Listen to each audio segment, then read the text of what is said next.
Hello YouTube. Today I'll be showing you guys how to do an oil change on any Chrysler with the 2.4 liter dual overhead cam 4-cylinder. You'll find this engine in the minivan, so the Caravan, the Plymouth Voyager, the Chrysler Cirrus, which is this car, the Dodge Stratus, the Plymouth Breeze, or the Chrysler PT Cruiser.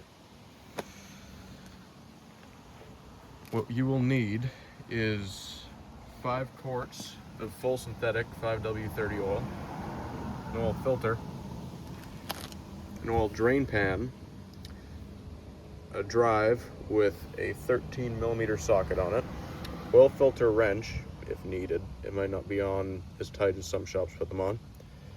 My personal preference is to also grab a Sharpie and some brake clean. These will come into effect later, and I'll tell you why. It is also very important to refer to your owner's manual. I'm not sure if this engine had any different oil pans on it for the different vehicles it was installed in, but in my specific case, in the owner's manual, it calls for 5 quarts exactly, including the filter. So always double check your owner's manual to figure out exactly how much oil you need. Now let's get started. Find that you need to park your vehicle on ramps or jack it up and put it on jack stands. If that is the case, then you always want to make sure your vehicle is securely parked. Always chalk off the rear wheels and make sure that your transaxle is either in park if you have an automatic, or in first if you have a manual and your parking brake is firmly set. Now, let's get on with the video. Pop the hood and go under the vision. You may want to consider, before we go under the hood and start the video, is putting some cardboard down. That way you don't stain your driveway. I have stained my driveway, so I have quick dry on it. Now that you got your hood popped, you're going to want to vent the system so you don't get a vacuum holding in all the used oil. What I like to do is I like to remove the oil cap, set it aside, check the underside as well. You don't want any milky looking oil there. That means that your head gasket's gone, which is relatively common on these. I also like to pop the dipstick out a little bit to vent it down at the bottom. I'll just go under. You're underneath the vehicle. There's the front there. You'll find the placement of your oil drain plug and your oil filter. They're close together, very easy to spot, very easy to work with. You'll need your 13mm socket and drive to undo this bolt here. And you may need your oil filter wrench to remove the oil filter. It's very cramped under here. I don't have much room to film, so I'm going to cut the video so I can get my socket. It's also worthwhile to have your catch pan at the ready. That way, once you do break this bolt loose, you're able to catch the oil. It doesn't go all over. You're going to want to undo this with the ratchet until it gets loose enough that you can turn it with your fingers. You can see there's oil beginning to come out there.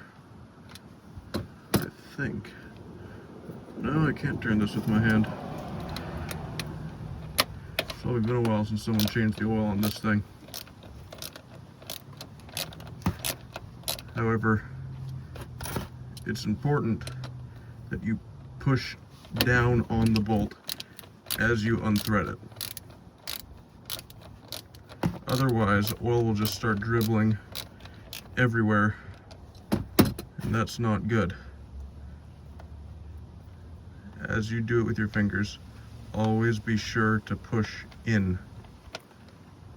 Now it's just about ready. I'm going to yank this out. Set this to the side.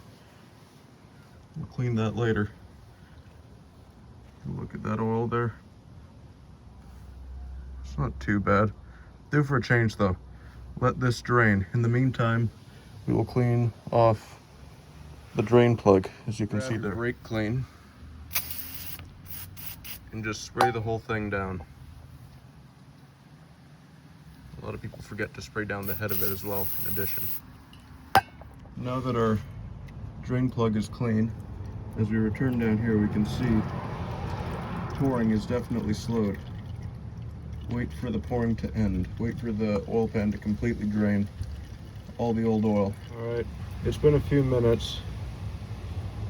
It's drained enough for me to be happy, so now we take our fresh, clean drain plug and we reinsert it into the hole. Start it by hand.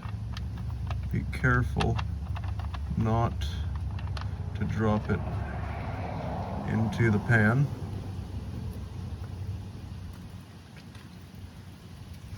Then we can grab our ratchet and snug it up the rest of the way. Now, you may hear from someone that there's a torque spec for this that you have to torque it down to with a torque wrench, and that may be true, but honestly it doesn't matter all that much. Just has to be snug. Give that a wipe.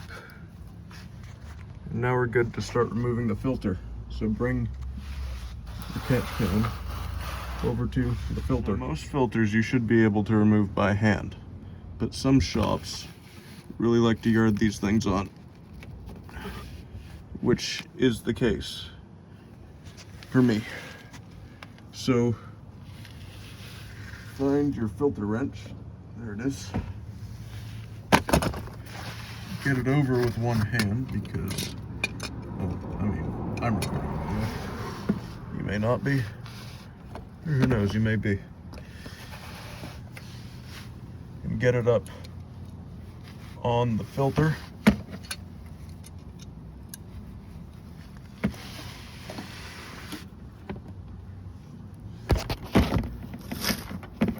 Just doing that thing again.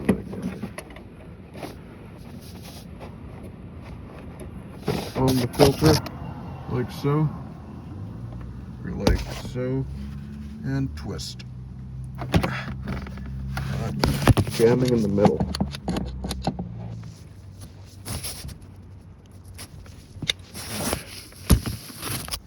Sorry guys, I'm gonna put the camera down, but get this on the filter and twist it to turn it. Now that you've got the filter broken loose, you should be able to remove it by hand. Since the filter's mounted on the side, there's no need to worry about getting your hands covered in oil, unlike some other vehicles.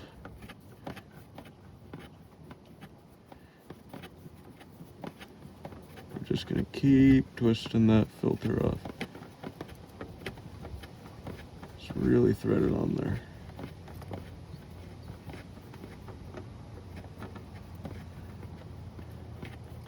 Really threaded on there. Oh, is it almost off? Please. Focus. All right. Then pour it out into the oil, like so.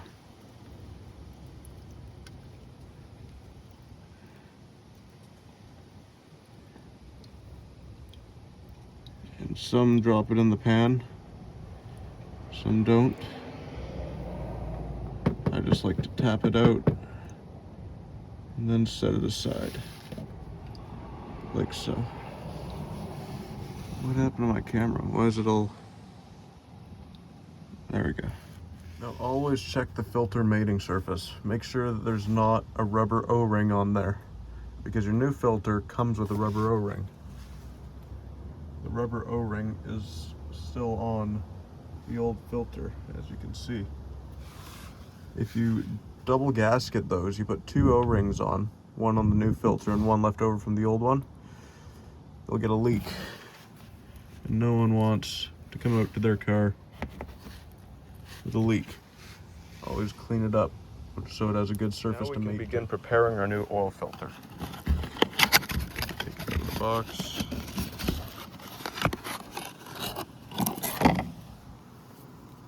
Here it is. Remove the plastic film over top of it. can see, we have our new O-ring. See in the filter, it's brand new. Now here's where the Sharpie comes in.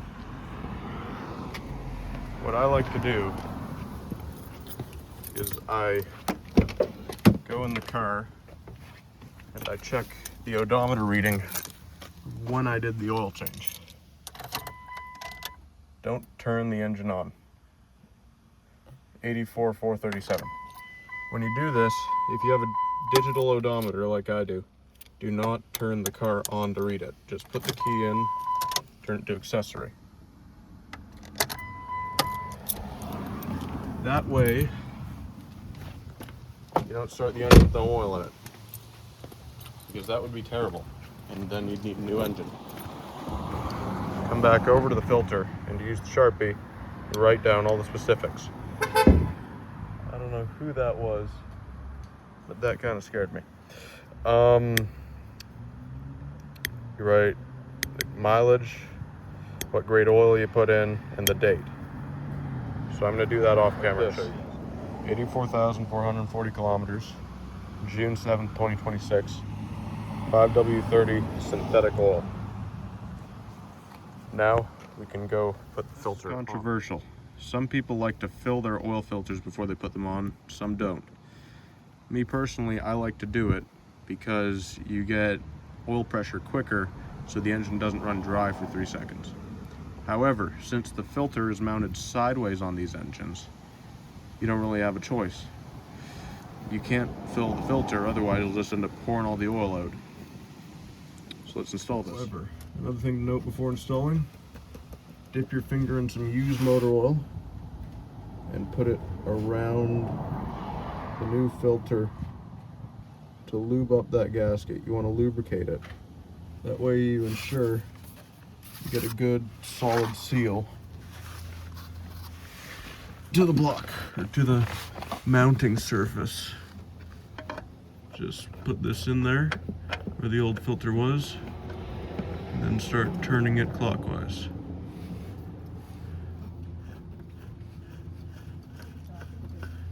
You just keep threading it on. Once it gets tight, keep turning it. Once it gets tight like so, you just give it one last good turn with your hand. Get it snug. A lot of shops like to just yard down on these, but that solves nothing. That just makes the filter a lot harder to remove next time you do it. Now let's fill it up. To fill it, you may wish to use a funnel and just send it directly down the valve cover at the oil fill cap that we removed prior. However, what I recommend, what I do, and I will be doing in this video, buy yourself one of these. Mine's a bit dirty, but it'll run you about 10 bucks at your local auto parts store. It has this bendy tube, and you can measure out on the side exactly how much oil you're putting in. See, I want exactly 5 quarts. So I'm gonna put that in from this bottle. Some of that pouring action there. It's brand new motor oil. We're gonna wanna bring this up to exactly 5 quarts. Well, around 5 quarts. There's 5 quarts. Now those in the States may be saying, why bother with this? That's a 5-quart jug. I'm in Canada, so we get things in liters. So we get slightly more oil in one of these. That's 5 liters there, that's 5 quarts. So set this aside, you may want this later. Now, what I do with this, so I take this over to the car, and this has, it's quite brilliant really, a cap that I put on top of it to keep it from spilling out the top. I put this on top of it. Now let's take it over to the valve cover, or to the engine. And what I can do is I can stick this bendy tube down in the valve cover. And then like so, I can add my oil directly to the engine. Just like that. And pause the video. Now, I took the cap off, so that lets it flow a lot faster into the valve cover, because air has an easier time getting in and replacing the oil that was in the jug prior. I'm gonna keep tipping this in. We have refilled all the oil and not spilled a drop on the valve cover, intake manifold, nothing. Now, we replace the cap, we put it back on, put the dipstick in, and then we check our oil. So, pull it out, wipe it off. Be sure to wipe it off real good, because now that you just put new oil in, there's probably oil all over this thing from splashing down the oil pan. Back in, take it out. Now let's see where we are. Look at that, we're right on the max line. Now what we're going to want to do is start this thing up and back it down on or off the ramps and check on level ground. That's the best way to get an accurate read. Though, ensure that you remove all your tools. Last thing you want is to back your car down and the front bumper smacks right into this tin of, or this pan of used motor oil, sending it all over your driveway. That would not be nice. Take out your cardboard. Now let's start this thing up and move your rear wheel chock. I've backed over these things way too many times. Let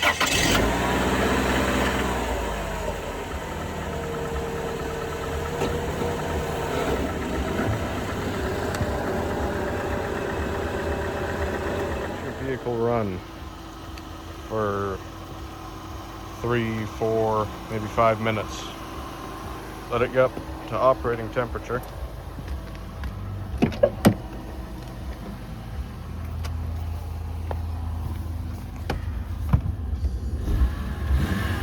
Sounds good.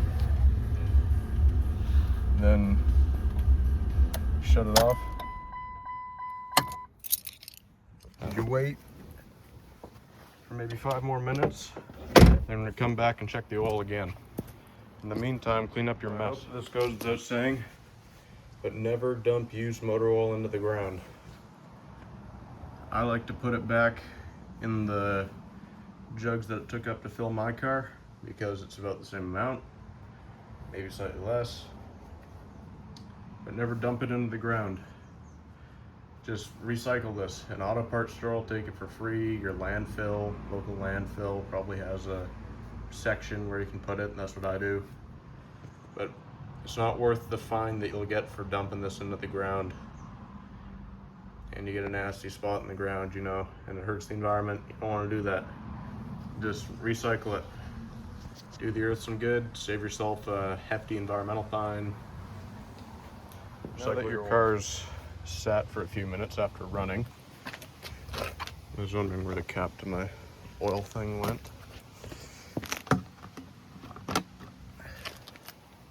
Use this opportunity to check right on the money. Wait. Nope. Hold on. Focus. Camera's not focusing, but we're a tiny bit above the max line. Just a tiny bit. Which is fine. This thing uses a bit of oil. It'll go away. Make sure you check your oil on level ground. Make sure your car is level to get an accurate reading. We'll keep the motor oil you have left. I had this 1 quart jug lying around, so I put the leftover oil in it. You never know when you might need some. Maybe your car uses a bit of oil, keep it in the trunk, top it up as needed. Always check your oil. But yeah, that's how to change the oil in your Chrysler 2.4. Be sure not to confuse this with the 2.4 World engine, the BBT engine that came in later models like the Dodge Caliber or the Dodge Journey or the Chrysler Sebring. Well, This came in the Chrysler Sebring as well. I forgot to mention that. But the later Chrysler Sebrings, like 2008, the Chrysler 200, all that. The procedure might be the same. I have absolutely no idea. But yeah, that's how to change your oil on a Chrysler with this engine. Cheers and have a good rest of your morning, day, afternoon, evening, night. Cheers.